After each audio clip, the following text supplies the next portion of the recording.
kembali lagi bersama aku Utin dan juga Kak Endi dan Kak Dela sebagai gitaris. Nah, gimana nih kabarnya selama seminggu ini? Baik-baik aja ya semoga. Nah, pada pagi hari ini kita akan memulai ibadah kita. Untuk itu, mari kita menyanyikan lagu Ajarku Berdiam.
Tuhan Yesus yang baik, terima kasih Tuhan atas kesempatan yang Kau berikan kepada kami sekali lagi untuk bisa melakukan ibadah secara online ini Bapa. Fokuskanlah hati dan pikiran kami Tuhan agar kami bisa melaksanakan ibadah ini Tuhan dengan penuh syukur dan dengan penuh sukacita Bapa. Kami serahkan ibadah ini di dalam tangan-Mu dari awal sampai akhirnya.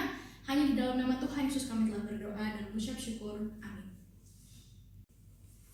Oke teman-teman, dengan penuh semangat yang lebih lagi, mari kita menyanyikan lagu Tak Lama Aku Cari-Cari.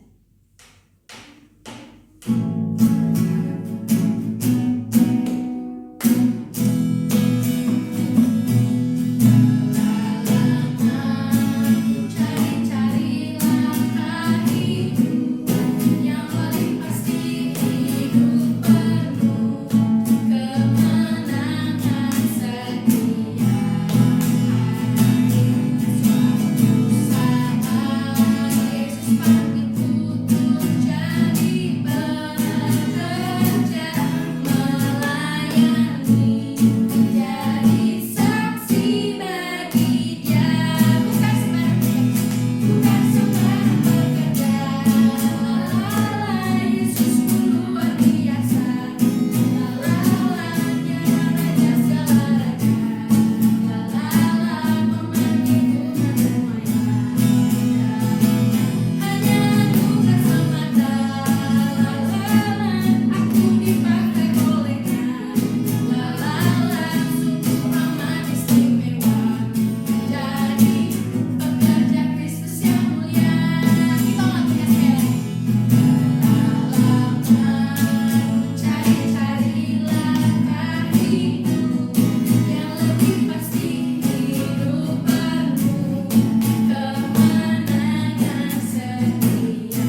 Yesus, padamu ku berseru.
Sebelum memasuki firman Tuhan, mari kita bersatu dalam doa. Tuhan Yesus yang baik, terima kasih Tuhan atas ibadah yang kami sudah lalui Tuhan sampai saat ini. Dan saat ini kami akan mendengarkan firman-Mu Tuhan yang akan disampaikan oleh Kak Dela. Tuhan, berikanlah hati dan pikiran kami Tuhan agar bisa fokus ke dalam pembacaan firman-Mu Tuhan. Dan biarlah Kak Dela juga Tuhan berkati dalam pembacaan firman yang akan disampaikan hari ini Tuhan. Kami serahkan ke dalam tangan-Mu, di dalam nama Tuhan Yesus kami berdoa, amin.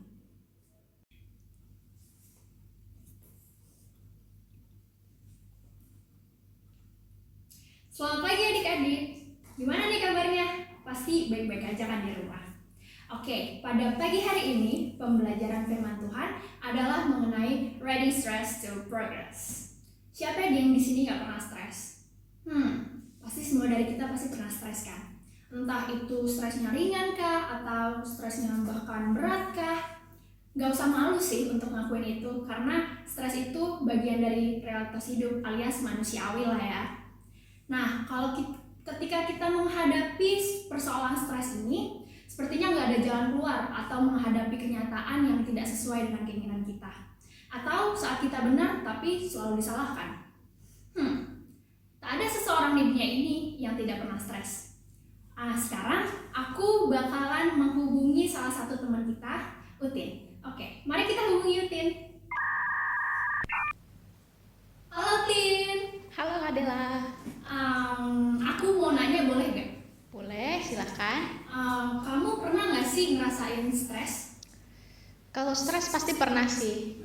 Pernah tentang ya paling pelajaran, sekolah gitu. Tapi paling banyak sekolah sih, tentang sekolah. Berarti kalau misalkan kamu stres, kamu sukanya ngapain tuh? Kalau lagi stres gitu, bagaimana kamu mengungkapkannya? Kalau lagi stres, ngungkapinnya pasti nangis ya pertama. Karena kalau nangis pasti rasanya udah jauh lebih lega. Habis itu kalau udah nangis, sedang kayak ngeluapin semuanya, pasti langsung tidur. Itu kalau udah tidur, habis itu bangun dan akhirnya bisa lebih lega dan tetap ini sih berdoa sama serahin sama Tuhan, sama kadang cerita juga sama papa mama kayak gitu sih Kak. Oke, aku paham. Terus berarti kita nggak boleh dong ya terus berlarut-larut dalam stres itu? Iya, nggak boleh. Kira-kira gimana sih caranya Utin ini untuk mengatasi stres itu? Caranya sih kalau lagi stres sama pelajaran, aku biasanya belajar pakai musik kan. Jadi itu salah satu cara aku supaya nggak stres gitu. Kalau misalnya lagi ngerjain tugas atau lagi ya banyak tugas gitu deh. Benar banget. Oke, tuh. Jadi berarti stres itu harus kita kelola dengan baik ya? Harus dikelola dengan baik Harus dan jangan sampai kayak lebih mungkin lebih bikin orang lain yang di sekitar kita tuh jadi ngerasa terbebani juga karena kita juga merasa stres kali ya. Jadi nggak boleh stres terlalu berlebihan dan harus kelola stres kita gitu, karena kan yang rugi bukan hanya kita sendiri tapi juga orang lain. Benar banget. Nah adik-adik, itu tadi sedikit curhatan dari Utin. Nah Utin bilang kalau stres itu harus dikelola dengan baik supaya tidak merusak kita dan orang lain juga. Nah adik-adik di rumah juga bisa kok mengelola stres, karena jika tidak mengelola stres dengan baik, stres itu malah bisa menjadi distres atau stres yang buruk. Mengganggu kesehatan mental juga bisa, merusak relasi kita dengan orang lain juga bisa, dan sebaliknya gitu. Kalau misalkan bisa stres itu dikelola dengan baik, maka stres itu bisa menjelma menjadi eustress atau stres yang baik. Nah, gimana sih caranya mengelola stres dengan baik? Yuk kita pelajari dari Alkitab kita. Adik-adik di rumah boleh membuka Alkitabnya dari Mazmur 42 ayat 1 sampai 11. Kita langsung buka aja di Mazmur 42 ayat 1 sampai 11. Sudah? Mari kita baca. Kerinduan kepada Allah. Untuk pemimpin biduan, nyanyian pengajaran Bani Korah. Seperti rusa yang merindukan sungai yang berair, demikianlah jiwaku merindukan Engkau ya Allah. Jiwaku haus kepada Allah yang hidup. Bilakah aku boleh datang melihat Allah? Air mataku menjadi makananku siang dan malam. Karena sepanjang hari orang berkata kepadaku, di mana Allahmu? Inilah yang hendak aku ingat. Sementara jiwaku gundah gulana, bagaimana aku berjalan maju dalam kepadatan manusia? Mendahului mereka melangkah ke rumah Allah dengan sorak-sorai dan nyanyian syukur. Dalam keramaian orang-orang yang mengadakan perayaan, mengapa engkau tertekan, hai jiwaku, dan gelisah di dalam hati diriku? Berharaplah kepada Allah, sebab aku akan bersyukur lagi kepadanya, penolongku dan Allahku. Jiwaku tertekan dalam diriku, sebab itu aku teringat kepadamu dari tanah sungai Yordan dan pegunungan Hermon. dari Gunung Mizar. Samudra raya berpanggil-panggilan dengan deru air terjunmu, segala gelora dan gelombangmu bergulung melingkupi aku. Tuhan memerintahkan kasih setianya pada siang hari, dan pada malam hari aku menyanyikan nyanyian, suatu doa kepada Allah kehidupanku. Aku berkata kepada Allah, gunung batuku, mengapa engkau melupakan aku? Mengapa aku harus hidup berkabung di bawah impitan musuh? Seperti tikaman maut ke dalam tulangku, lawanku mencela aku, sambil berkata kepadaku sepanjang hari, di mana Allahmu? Mengapa engkau tertekan, hai jiwaku? Dan mengapa engkau gelisah di dalam hati diriku? Berharaplah kepada Allah, sebab aku bersyukur lagi kepadanya, penolongku dan Allahku. Oke adik-adik, kitab Mazmur ini tergolong sebagai Mazmur ratapan. Ditulis oleh Bani Korah yang kemungkinan dia ini adalah orang yang mengalami dan menyaksikan sendiri gitu. Bagaimana kota Yerusalem ini dan bait suci dihancurkan dan dirobohkan oleh kerajaan Babel. Lalu dia dan beserta kaumnya hidup sebagai orang buangan tanah asing Babilonia. Di tanah yang asing itulah umat Tuhan hidup tanpa bait suci. Padahal bait suci itu adalah bagi orang-orang Yahudi, bait suci itu adalah sama dengan hidup tanpa Tuhan loh. Ada perasaan tertolak dan terlempar jauh daripada Tuhan. Orang yang harapannya sedang membentur kenyataan yang tidak dapat ia kontrol dan merasa tidak berdaya untuk mengubahnya. Itulah sebabnya ia menangis siang dan malam. Hatinya selalu merasa tertekan, gelisah, merasa terhina, dilecehkan, direndahkan oleh bangsa lain. Pemazmur mengalami tekanan hidup yang maha hebat. Ia mengalami stres dan gelisah. Lalu bagaimana caranya pemazmur mengatasinya? Ibarat minum obat, kita harus tahu nih apa penyakit kita. Begitu pula dengan stres nih adik-adik. Pemazmur juga tahu secara jelas penyebabnya. Nah, sekarang aku mau bedah nih. Ada 3 sebab penyebab stres itu. Yang pertama, stres terhadap tantangan besar. Facing the huge problem, raksasa masalah yang bikin ciut. Jika ini masalahnya, pemazmur berkata di ayat 6. Mengapa engkau tertekan, hai jiwaku? Jawabannya adalah berharap kepada Allah. Pemazmur menekankan pentingnya kita berharap kepada Allah. Pengharapan kepada Allah membuat orang lebih tabah, lebih tangguh, lebih tekun, dan memiliki daya juang yang tinggi tentunya. Stres karena raksasa masalah hanya dapat diatasi dengan menatap yang lebih besar daripada raksasa itu. Yaitu siapa? Yaitu Tuhan. Stres akibat perubahan keadaan yang kedua. Hidup ini terus mengalir dan berubah, adik-adik. Perubahan tidak jarang melemparkan kita dari zona nyaman. Contohnya nih sekarang ini, di masa pandemi saat ini banyak banget ketidaknyamanan yang kita rasain dan kita alami. Dan jika penyebab stres kita adalah perubahan, maka penyelesaiannya adalah menyesuaikan diri dengan perubahan, karena kenyataan tuh gak bakalan bisa kita ubah. Maka cara pandanglah itu terhadap kenyataan yang harus kita rubah. Bait suci sudah hancur dan pemazmur hidup di negeri asing. Namun bait suci masih ada di dalam hatinya dan tersimpan di dalam memori otaknya. Yang bisa ia lakukan adalah menghidupkan kenangan terhadap bait Allah. Pemazmur tidak lagi bisa beribadah di bait suci, namun ia masih tahu arah dan letak bait suci Yerusalem. Ketika ia beribadah, ia mengarahkan hatinya memandang Yerusalem. Nah, disinilah asal mulanya kiblat. Lalu tidak berdoa di bait suci tidak apa-apa, tapi ia masih bisa berdoa dengan mengarahkan pandangan ke bait suci. Yang ketiga, ada stres akibat prasangka buruk dan khawatir. Pemazmur juga mengalami hal itu. Ia mengatakan bahwa bangsa asing itu musuh. Tapi sejarah bangsa Israel mencatat, tidak semua bangsa asing itu buruk kok. Contohnya ada bangsa Koresi, bangsa yang dipakai Tuhan untuk membebaskan Israel dan memulangkan mereka ke tanah mereka sendiri. Nah, kesimpulan dari pengalaman yang dialami oleh pemazmur dalam cerita tadi adalah bahwa stres itu harus kita kelola. Sama seperti yang Adik Gutin tadi bilang, stres itu harus dikelola. Kalau enggak, bisa merugikan kita dan merugikan orang lain. Kita harus mengenali penyebabnya. Jika penyebabnya adalah masalah yang besar, sepertinya kita tidak dapat mengatasi, ya maka pandanglah Tuhan, berharaplah kepada Dia. Jika stres karena perubahan, maka ya berusahalah aja untuk menyesuaikan diri dengan perubahan yang ada, dan kita harus hadapin dan ubah cara pandang kita. Dan jika stres karena prasangka buruk atau khawatir, maka percayalah bahwa Tuhan bisa memakai sesuatu yang buruk itu untuk kebaikan kita. Jadi adik-adik yang ada di rumah, jangan sampai stres menghancurkan hidup kita. Maka sebaliknya gitu, stres harus membuat kita menjadi tahan uji dan mempunyai daya juang yang tinggi. Demikian adik-adik firman Tuhan pada pagi hari ini. Semoga apa yang kita pelajari pada pagi hari ini dapat kita teladani dan dapat kita terapkan di dalam kehidupan sehari-hari kita. Mari kita berdoa.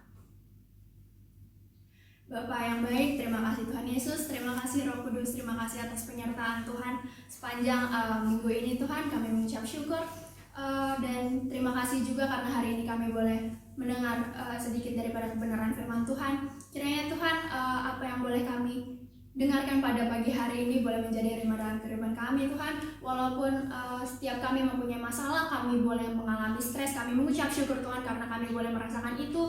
Terima kasih karena Tuhan boleh memberikan kesempatan untuk kami supaya kami boleh mengelola stres kami dengan baik ya Tuhan. Terima kasih Tuhan Yesus yang baik. Sekarang kami akan melanjutkan ibadah kami. Kiranya Tuhan boleh memberkati. Terima kasih Tuhan Yesus. Di dalam nama Tuhan Yesus kami berdoa. Amin. Oke, dah adik-adik.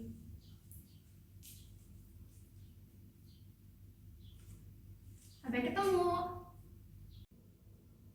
Teman-teman, tadi kita sudah mendengarkan firman yang disampaikan oleh Kak Dela. Untuk itu, untuk meresponi firman Tuhan, mari kita menyanyikan lagu Pujilah Aku Tuhan.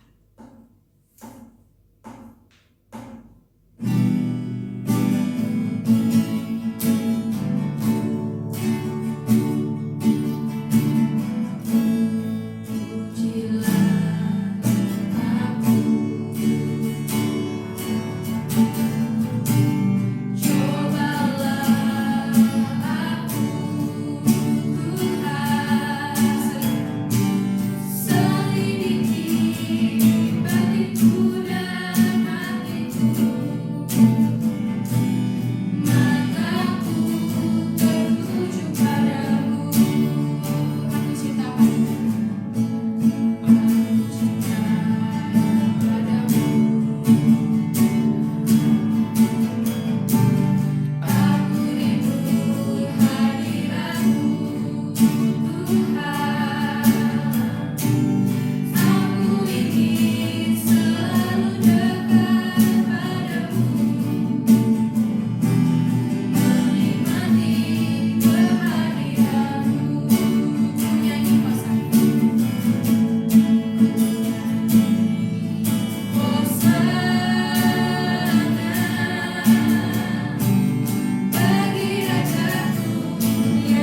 Aku undang teman-teman untuk bangkit berdiri. Anak-anak, kalian sudah mendengarkan firman Tuhan dan Pak Pendeta percaya bahwa kebenaran firman Tuhan yang disampaikan itu pasti mempengaruhi kehidupan kalian untuk semakin hidup benar di hadapan Tuhan. Dan kalian harus menjadi saksi-saksinya Tuhan untuk kemuliaan nama Tuhan. Kita sudah selesai ibadah kita. Mari kita mau menerima berkat dari Tuhan, kita tundukkan kepala kita. Mari kita terima berkat yang dari Tuhan. Kasih karunia dari Allah Bapa, dari Tuhan Yesus Kristus, dan dari Roh Kudus senantiasa memberkati, melindungi, dan menyertai perjalanan hidup kalian, anak-anak remaja taruna, dari kemarin, sekarang, sampai selama-lamanya. Tuhan menjaga keluar masukmu dari sekarang sampai selama-lamanya. Dan kita semua yang percaya katakan amin. Selamat pagi, Tuhan memberkati. Oke teman-teman, kita sudah di penghujung ibadah kita. Untuk itu mari kita menaikkan pujian bersama.